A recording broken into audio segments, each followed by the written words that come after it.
How are you, Martin? I'm fine, and you? Good. I just got back from a bike ride. Okay. How are you coping with COVID? Well, I got vaccinated. I never got it. Um, I did lose one family member. My cousin Jody passed away Okay. from COVID it's exactly a year ago. It was last May. How old was he? Um, she was Or she, 50. sorry. 50. Yeah. Okay. Um, so that was heartbreaking. Um, when it first started, it was a bit of a shock to the system because I was on the tour and I came back and from the tour, and that was almost 16 months ago. Um, so but um, it's been a very creative time for me. I've been writing nonstop, lots of new music, been recording in my studio demos of new songs, and so I've got probably 4 albums ready to go. Well, that's New then, music that's just then, written. Huh? sorry, but that's then good. So that's the good thing. Yes, the good thing is that I think I needed a break from touring. I've been touring so much these last 8 years or so that um, I forgot what it was like just to stay home and play the piano every day. Um, so I tell everybody I'm like an athlete in the off season. You got to stay in shape during the off season so that when the season starts, you're still at your top form. So, every day I practice the piano for hours. I do finger exercises. I do scales. I play Bach, Mozart, Beethoven every single day, and just to keep my chops up, and keep my fingers strong. And That's good. keep my skills up.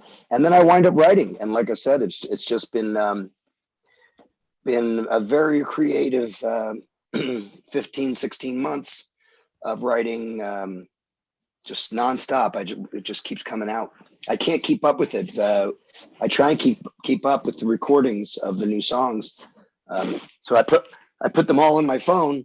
I've got like 1,000 things in my phone recorded. Some of them are full songs, some of them are ideas, some of them are just piano ideas, uh, but a lot of music. That's good. It's good to hear. Yeah, because it's And been you, a hard time. How I am? Well, I have had COVID oh, last year in March, and it was it was normally I don't get the flu and I'm not really ill, but now yeah, I had to stay in bed for 8 or 9 days, and oh, I had some trouble breathing.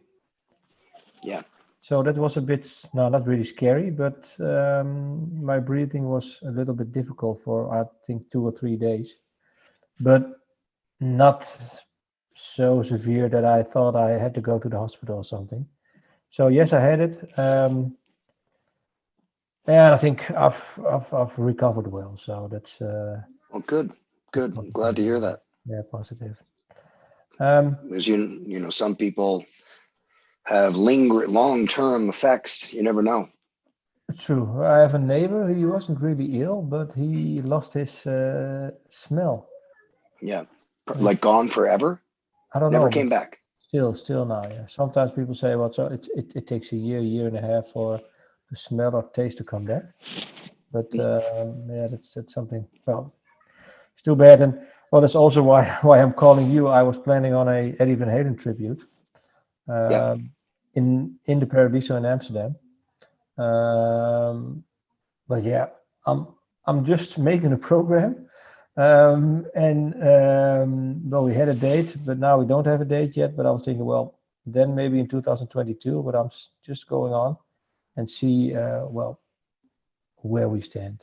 So where we stand. yeah, That's the name of one of my albums. okay, that's good. Um, uh, um, shall I start with my questions about Eddie? Sure.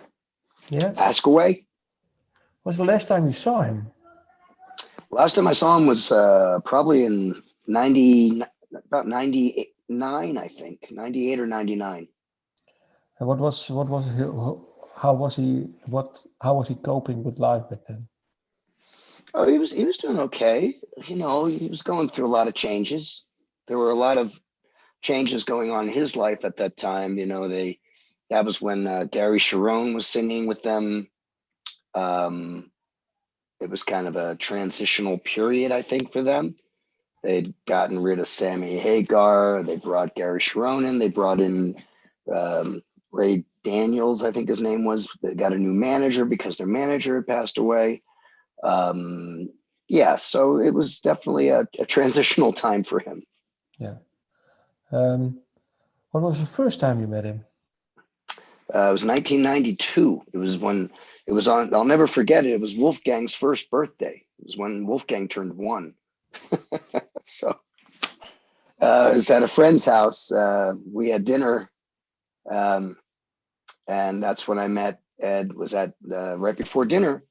I was sitting on the floor in the living room with Valerie and Wolfgang, and Ed came in and just came and sat down on the floor with us, and it was very friendly, and we kind of immediately established just had a good relationship from the minute we met.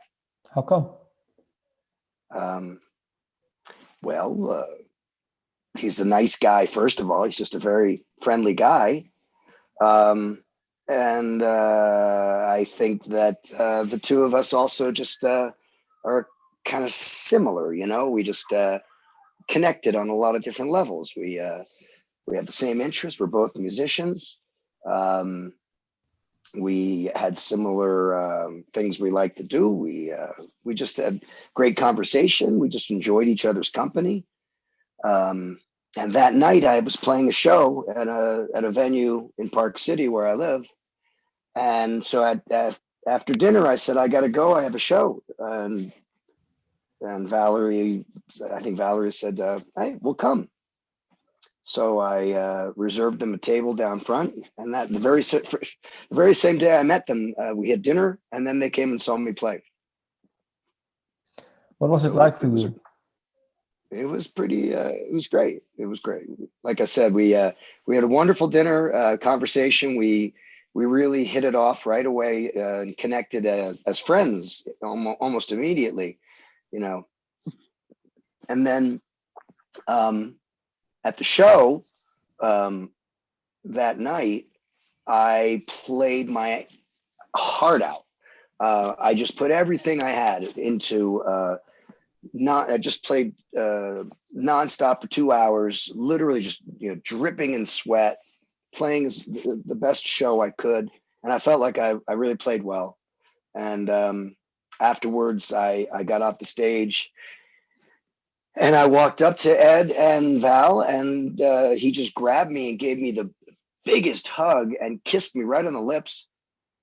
And just he said, man, I loved that show. That was fantastic. Oh, you were great. And so that felt awesome. And that was the beginning of our relationship. What was the first time you actually heard Van Halen? First time I heard Van Halen was a very auspicious moment. They were playing in the Tangerine Bowl. I think it's in Tampa, Florida. And I went to high school in Fort Lauderdale, Florida, and the Rolling Stones were playing in Tampa at the Tangerine Bowl. So I believe this was October, I could be wrong, of 1981.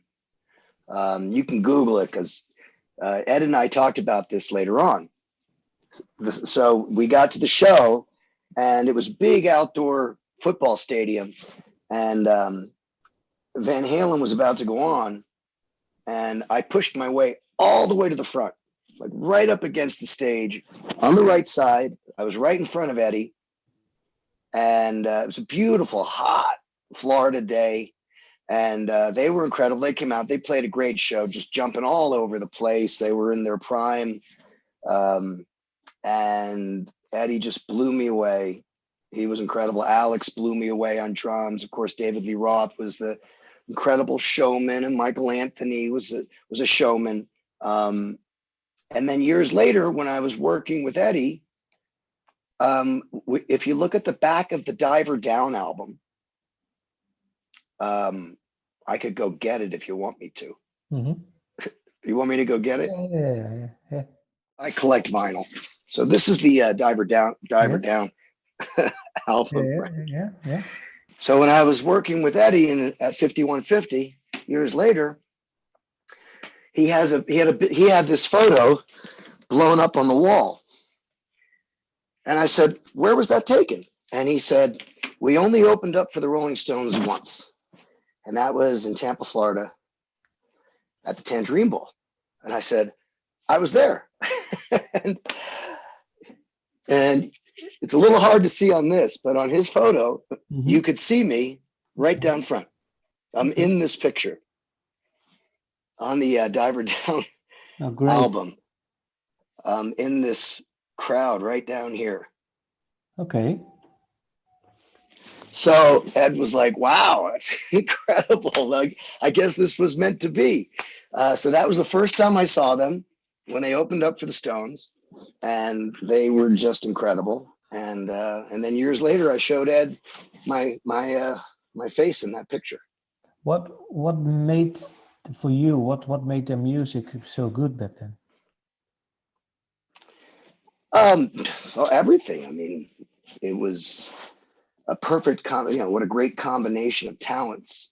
At the time, I remember I think I was that Michael Anthony, I wasn't really crazy about his bass playing, but in hindsight, he gave them just that solid foundation they needed. He wasn't a fancy bass player. He wasn't a technically proficient all over the place kind of showy bass player. He was a very simple but rock solid bass player. And of course, his voice is all the high harmonies that he sings on all the Van Halen songs.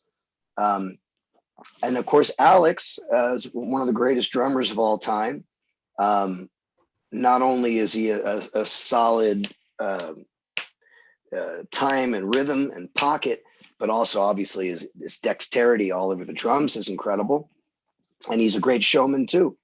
And then David Lee Roth, was the consummate showman. In fact, at the show when they opened up for the Stones, they had gotten a bad review, I guess, from a newspaper in Tampa, Florida. So he said, "This is for the guy who gave us a bad review." And he turns around, he pulls his pants down, and in front of 70,000 people, he moons the audience. So that was something you'd never forget. And then Eddie was just, incredible. Not his guitar playing was something that, in 1981, I'd never seen anybody play the guitar like that. And his enthusiasm is what's, so his exuberance and his enthusiasm, he just loved it. He just smiling ear to ear the whole show. And so and the whole package, they really had it, and Michael Anthony and Eddie they had certain ways they would jump around the stage together sometimes and in sync, and sometimes they would just be on their own. But yeah, it was something great to see and hear. And their songs, because many are based around, of course, the riffs of Eddie. What do you think of their songs, being a songwriter yourself? Well, the thing that Eddie taught me was really simplicity. When I met Ed and I brought him a bunch of songs to work on, he would say, he taught me how to kind of cut the fat off the songs. He would say, this idea here, this is the song. These other ideas, those are other songs. He really, and that's the genius of, great songwriting, is how to take, just that crystal clear idea. I mean, that was the Beatles. You listen to some of the Beatles' best songs are like 2 minutes long, 2.5 minutes long. And a lot of the Van Halen songs are the same way. They're very simple, crystal clear, just a few ideas, not progressive like Yes or Genesis or something where there's a million ideas going on in a song. It's cutting it down to the core, the core idea. And that's the great thing about Van Halen songwriting is, like the Beatles, Eddie would take just a few ideas and a few great ideas and concentrate on those to make a great song. You know what I mean? Yeah. Some questions are also because we're doing this in Holland, in the Netherlands, in Amsterdam. Did he talk about his Dutch roots, or was it something that he didn't talk to you about? Oh, yeah. Yeah. What did he tell you about his Dutch roots? Well, when we were working together, the first time I knew that he had a connection with the Netherlands was when his mother called. And he was on the phone with his mother speaking in Dutch. And I hadn't really, it was the first time I probably had heard someone have a conversation speaking in the Netherlands. And he was on the phone with her for a long time. Like we were waiting in the studio for him to get off the phone. And he got the phone. He's like, yeah, that was my mom. I said, oh, really? I said, what language were you speaking? He said, well, she's from Holland, so I was speaking Dutch. He said, that was the first time he told me. He's like, I was born there. And I got to meet his mother. I played the piano for his mother a few times. She always loved it. Whenever I was there and she would come to visit, Ed would make sure I played the piano for her. And because she let her sons play the piano too. Yeah. So she didn't speak a lot of English.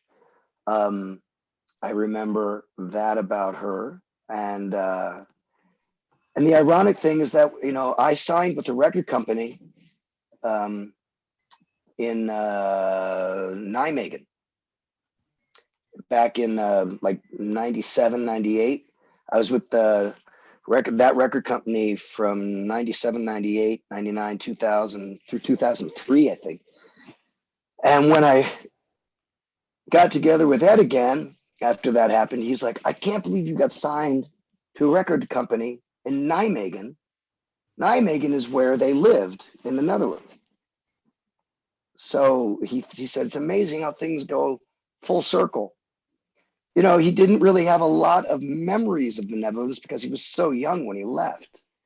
But I remember that when I told him that the record company was in Nijmegen, that really blew his mind.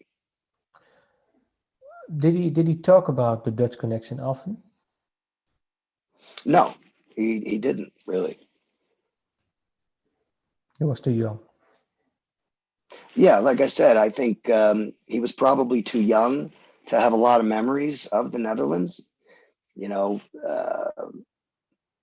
One thing he did, he talked about, I think they're called bitterballs.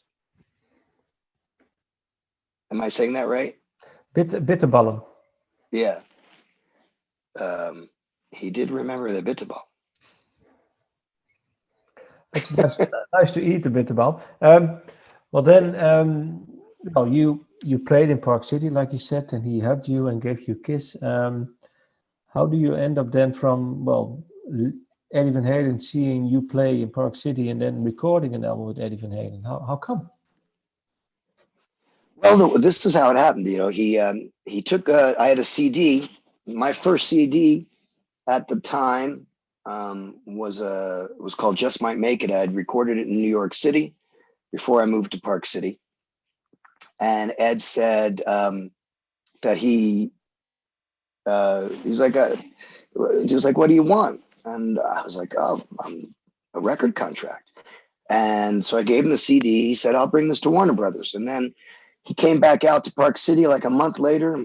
We went snowboarding together, and he said, "I'm really sorry. I brought it to Warner Brothers, and they just said we don't get it. We don't know what to do with this." So Ed said, "I have an idea." He said, "What if you come out to Los Angeles? We go into my studio, 5150, because the CD I had was just me sitting at the piano playing my songs." And he said, "I'll produce it, and I'll bring Andy Johns, who recorded the Rolling Stones and Led Zeppelin and Van Halen's For Unlawful Carnal Knowledge album, and we'll produce your songs and build them up." He said, "You take care of the musicians, and I'll take care of the studio." So I flew my band from New York City out to Los Angeles. Well, actually, before that, let me backtrack. We spent that whole year working on pre-production. So I would go out to and stay with Ed and Val, and we would sit at his Steinway grand piano, and I would play him songs that I'd written, and he would pick out which songs he wanted to work on. And so we picked 5 songs of mine, and we would sit at his piano, and like I said, he would kind of trim the fat off of the songs. He would be like, "Okay, let's cut this off, Rich. Go make another song out of that. Let's get that out of this song, this." And then so he would kind of trim it down, trim the ideas down, because I was kind of going off on tangents, and then he might change a lyric or a word here or there to get the message more across, to make the song more direct. He really had incredible ideas that really helped me just focus and really get to the heart of the matter of each song. So we spent about a year working on pre-production. I would go out and spend a week or so in Los Angeles, come back to Park City, and a month later I'd go back out, and we really got to know each other. During the summer, we played a lot of golf together because Ed loved to play golf. And of course, in his Malibu house, we played volleyball on the beach. And we just spent a lot of time together. We really became such good friends throughout that whole year, just working on the songs and getting ready for the recordings. And then that following year, he said, "All right, we're ready. I've got a week off. Fly your guys." So I flew the guys out from New York, and we stayed at a hotel nearby his house, where his house and the studio were all connected, and it was incredible. Andy Johns was there. I got to meet the legend, Andy Johns, and who's a very tall, big bear of an Englishman.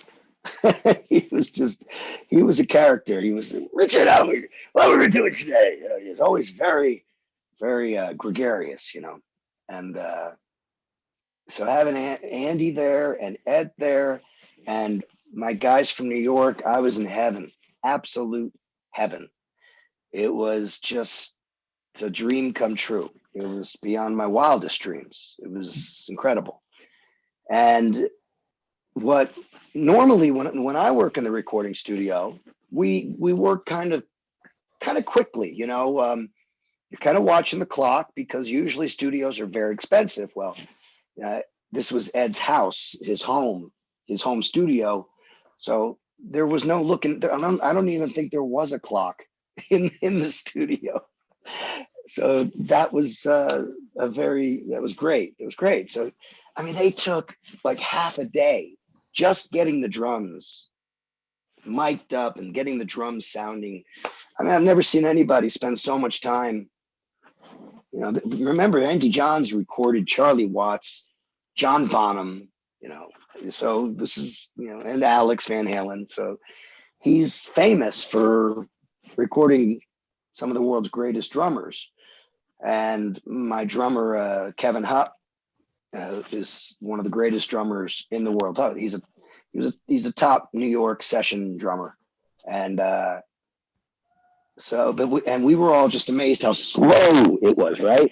So normally I might do 3 songs in a day, just the basic tracks, the drums, the bass, the piano, and then move on to the next song, get the basic tracks, and maybe you get, you probably do 3 songs in a day.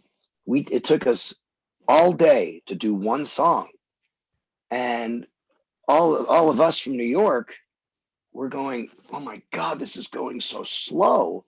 And Eddie comes up to me and he puts his arm around me. He's like, you guys work really fast. And I was like, oh my God, fast? Really? This is fast? For him, it was fast because these guys were all top session New York musicians, very professional. Yeah, but he was. And But I think Eddie was a perfectionist himself, right? So he really took the time. oh yeah, he was a serious perfectionist. He just would just go over every little hit, especially the drums. Every hit of every drum, they would analyze and now, okay, no, now do it, da, da, da, now do it, da, da, da, now do it, da, da, da, da, da, now do it, da, da, da, da, da, da. I mean, just every conceivable way, we would just try it over and over and over. And, I would talk to the musicians and just say, look, everybody smiles ear to ear, whatever they say, you do it and you like it. I also had a rule, no alcohol. I brought nothing but healthy food. I filled the refrigerator in the recording studio with fruits and vegetables and nuts and all kinds of healthy drinks and everything. So there were clean sessions. And so all the musicians, I gave orders, you just got to be extremely at a very high level of patience and professionalism. And they all were. They were just incredible. What and does yeah. What does it tell you that he actually took so much time to record the songs with you? What does it tell you? What sort of person was he? Well, first thing I would say, he's a man of his word. It was tough because of his schedule. I mean, there were times when we would have sessions booked and he would cancel. And a month would go by, and then he would call me and say, I got some time. I mean, he could at any time he could have said, you know what, I'm too busy, I can't do this. But he was a man of his word. He told me we were going to do this, and we spent 2 years working together to get 5 songs finished. So it took a lot of patience on my part, and it took a lot of commitment on his part to see it through. I had to stay in Los Angeles, literally sleeping at my brother's house or a friend's place or on somebody's couch. I had to be in Los Angeles because he would call and say, okay, I'm free today. So boom, I'd immediately go over to his house and we do overdubs. So we had that first week, we did all the rhythm sections to those 5 songs. And we were there every day from, like 11 o'clock in the morning until 2 o'clock in the morning some nights. And just recording straight through Monday, Tuesday, Wednesday, Thursday, Friday, 5 days. And then the band flew back to New York and I flew back to Park City. And we spent the rest of that year, Eddie, Andy, and I finished the recordings together over the course of that whole year. We would go whenever Ed had free time. If he would have a day or if he had 2 days or 3 days, I had to be there. So I was literally like couch surfing in Los Angeles for a year, keeping myself available so that when he had these windows of time, I was available. But when he also played guitar on your album, witnessing him in the guitar play in the studio playing the guitar, what made you realize what made him so good as a guitar player? I'll tell you, it's funny, I didn't assume anything, right? He never said he was going to play guitar. So I flew a guitar player out from New York. And he played rhythm when we laid down those 5 songs, basic tracks. And when I went back out to start doing overdubs, Eddie pulls all the tracks up and he solos the guitar track, and he just looks at me and smiles and he goes, I think I could do better. Do you mind if I put some guitar on here? I was like, do I mind? I was like, of course, go for it. So he wound up basically replacing all the guitar tracks, the rhythm tracks, the solos. Everyone, he's famous for his solos. Oh, I have to backtrack. He did play one solo that first week. The solo on the end of the song, Blinded by Pain, he recorded that first week that we were all there together with the band. The whole ending section solo, he actually said, could you guys wait outside? So we all sat outside, and it was late at night. It was dark, and we could hear it through the walls because he plays loud, he records loud. And he played that whole solo that night. It took him a while. And like you said, he's a perfectionist. He spent hours and hours recording that one guitar solo. So that was the first thing he recorded. And then when I went back and he brought up all the other guitar tracks, and he was like, I could do better. So he started replacing, all the guitar tracks on the song Just Might Make It. He put down all those incredible guitar tracks. And just eventually he wound up playing all the rhythm tracks. And I really got a chance, Martin, to see closely what an incredible rhythm guitar player he is. Everybody knows his solos, but his rhythm was incredible. He was deep in the pocket, locking up with the bass and the drums. All those parts were so integrated with the drums and the bass. His rhythm playing was phenomenal, just incredible. And this, of course, the sound is huge. The sound he gets out of the guitar, it was massive. And he would double everything. So as soon as he was done playing a part, he would do it again on another track so they could have it in stereo separated. And he always would look at Andy when he wanted more effects put on his guitar. He would say, put some cheese on it. So he was always saying, put some cheese on that, put some more cheese, put some extra cheese on that, put some cheese on that. So when he wanted effects on his guitar, he would say, put some cheese on it. And then when it came to the solos, he would go into his own world. You would just kind of sit back, and whereas I might give him some feedback on the rhythm, I might say, try this idea or that idea.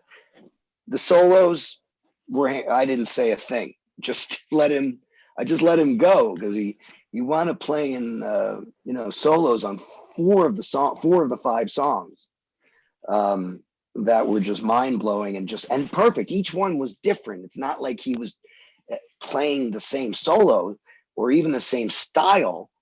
What he played was totally different and unique and perfect for each song. And you said like his own world. What do you think?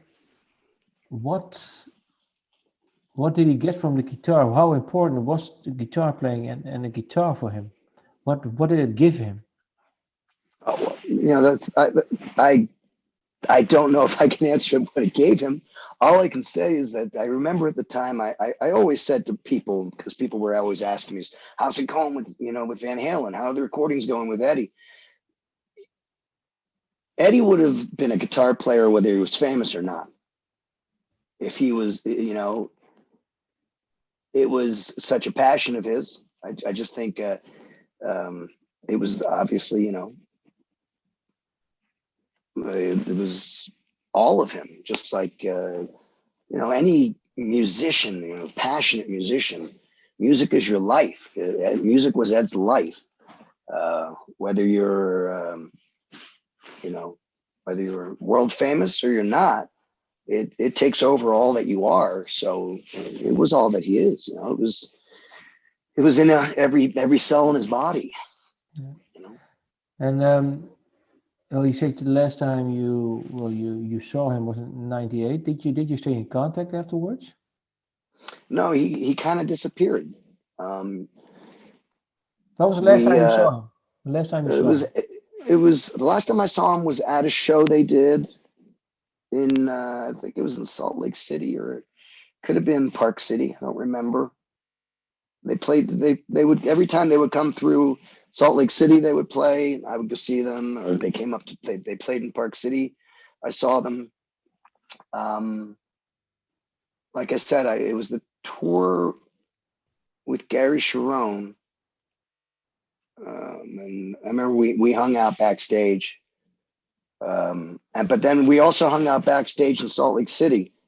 So I can't remember which one was first or which one was last. Like I said, I think it was 1999, because I was signed to the record company Nijmegen. So we talked about that. So that would have put it around that time. And right after that, things kind of, everything fell apart. The band kind of broke up. His marriage fell apart. He had part of his tongue cut out. That was his first bout with cancer. He had his hip replaced. They had lost another manager. I mean, I think that things were kind of so crazy in his life at that time. He really just kind of, I think, just locked himself away. I tried to stay in touch. I left messages for him, and I never heard back from him. When I was in LA, I would stop by his place and push the buzzer at the gate, and somebody would say, "Yeah, he's not here now," or he's not seeing anybody right now. I think it was a really, really difficult time for Ed. Yeah, because he Um, was he was really in a. I think he was in his addiction a lot for a few yeah, years. yeah, he definitely, he had a lot of problems right at that period of time. Like I said, everything was kind of falling apart: his marriage, his health, the band. So I think he just locked himself away for a while, and I lost touch with him. And did you maybe afterwards, once I think he got sober at 2009, I think on 8 or 9 or 10. Then he did a couple of tours, one album still, a different kind of truth with Wolfgang, of course. Um, Hmm. um, did you get a chance maybe to not see him again, maybe talk to him again or email or whatever? No, I never did. Just I think we both kind of moved on, and I lost touch with him and never reconnected with him. Yeah. In hindsight, what are your thoughts about him? Well, other than everything I just said, No, I know, it's great, but yeah, um, like I said, we were really good friends in the '90s. From '92 to '99, we were good friends. We made a lot of great music together. Um, we were friends, as well as musical. Working on my music together was an incredible experience. Um, and calling him my friend, and being able to spend so much time with him, both working on music and out playing, whether it was on the beach or on the golf course or up in the mountains in the snow. Spending so much quality time with him during the '90s was unforgettable. yeah, An experience that I'll always treasure. yeah. He was a great guy. Like I said, he was a man of his word. When he said what he meant, and he meant what he said. And he's a great person, Yeah. great musician, a great person. Last question.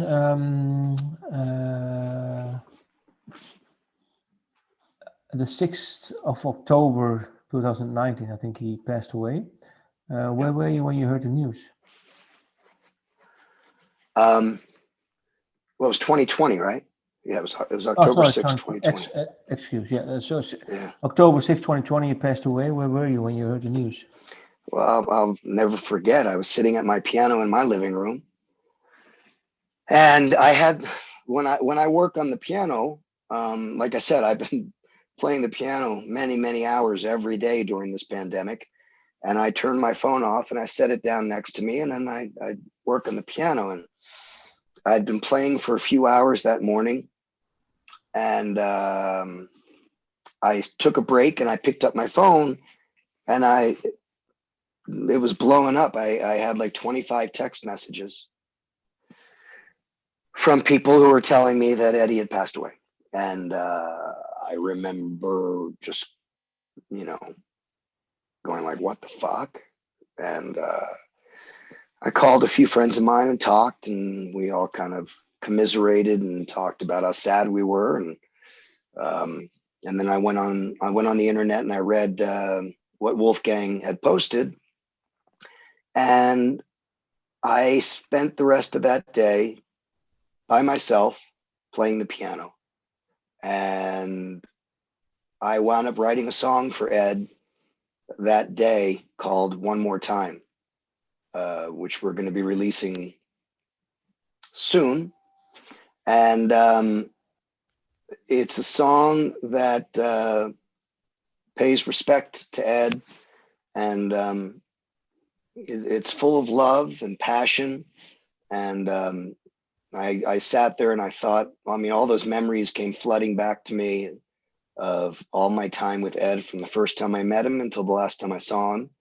And when we were in the studio together, like I said, he would say, put some cheese on it. When he wanted more guitar effects, he would say, he had these big speakers up in the wall of the control room at 5150.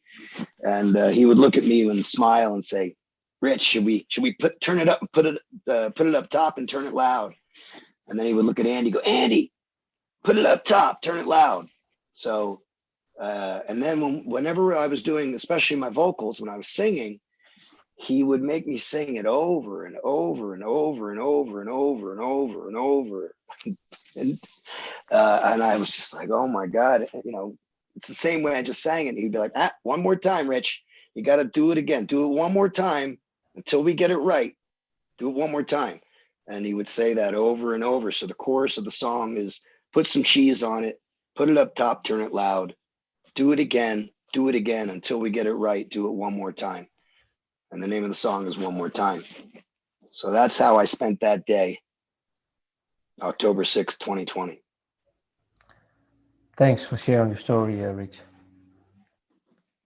You're welcome. Thanks for having me. Thank you. It's been nice talking to you. You know, just, you know, it's obviously a mix of joyful memories, and also it's sad that he's passed.